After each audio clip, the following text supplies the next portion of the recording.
Nous sommes tous trois élèves ingénieurs en alternance au sein de l'ESIL, qui est une école d'ingénieurs. Nous sommes dans la filière génie électrique et robotique. Dans le cadre de notre formation, nous avions un projet d'ingénierie à réaliser sur une durée minimum de 125 heures. Alors, qu'est-ce que le projet CellFlex? L'objectif de ce projet, c'est de reprogrammer la cellule flexible, dite CellFlex.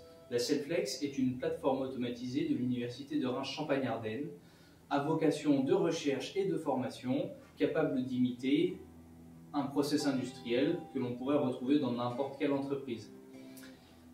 Voici la version numérique de la cellule flexible. Nous nous sommes répartis le travail de la manière suivante. Romain s'est occupé de la programmation de la station de bouchonnage. Pour ma part, je me suis occupé de la programmation de la station d'embouteillage transfert. Puis Louis s'est occupé de la programmation du convoyeur central qui se trouve ici. Après avoir fait cela, nous aurons à mettre en place la communication entre les différentes stations, donc entre les différents automates. Pour cela, nous utiliserons le réseau Profinet. Bon alors les gars, vous faites quoi aujourd'hui? Eh bien, pour l'instant, on est en train de faire la modélisation de nos stations. C'est la première étape pour la programmation de nos automates. On fait ça en Graph7 et on passe par le logiciel SFC. D'accord. Et alors, qu'est-ce que c'est finalement un Graph7, Louis? Tu peux nous expliquer? Alors, un Graph7, c'est un outil de modélisation. Donc ici, on peut voir du coup qu'on a des différentes étapes auxquelles sont associées du coup des actions qui nous serviront à piloter nos actionnaires. Et on a aussi également des transitions. D'accord, ok. Donc tout ça, ça nous sert à programmer un automate après. C'est ça. Ensuite, on les met en équation et du coup, après, on peut les programmer dans un automate. La programmation, les interfaces homme-machine et la communication seront faites sur Teia Portal, tandis qu'un jumeau numérique modélisé sur NixMCD permettra de faire ensemble des tests. Bon alors, aujourd'hui, on va essayer d'aller voir un petit peu ce qui se passe du côté de mes collaborateurs, voir un petit peu ce qu'ils fabriquent. Alors, un petit tour du côté des interfaces homme-machine que nous avons créées au cours du projet. Pour la zone de bouchonnage, voici la nouvelle interface de gestion de mode automatique avec un ordre de démarrage, un ordre d'arrêt et un choix de différentes couleurs. Ces couleurs de bouchons représentent les différentes exigences de clients. On peut également passer en mode manuel qui permet de gérer tous les différents vérins de la station.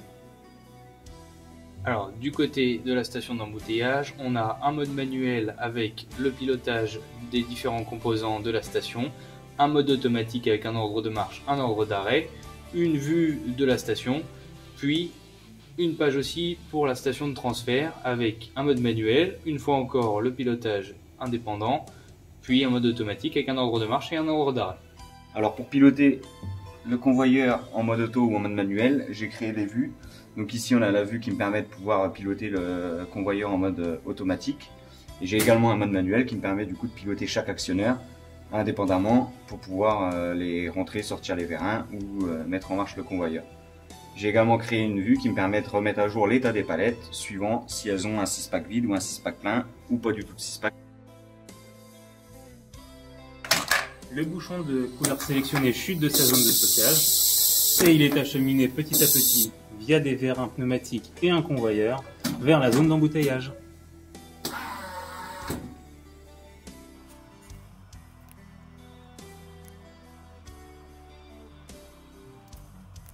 La troisième station qui communique avec la station de bouchonnage qui du coup dépose son bouchon. Ensuite on passe au quatrième poste qui est un vissage, puis on termine avec le cinquième poste où la bouteille sort. La bouteille quitte la zone d'embouteillage, elle rejoint la zone de transfert.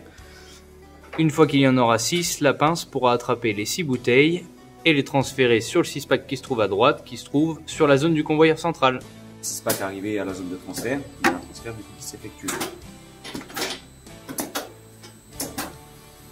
Tous les actionnaires et capteurs qui sont sur le convoyeur communiquent en ASI avec l'automate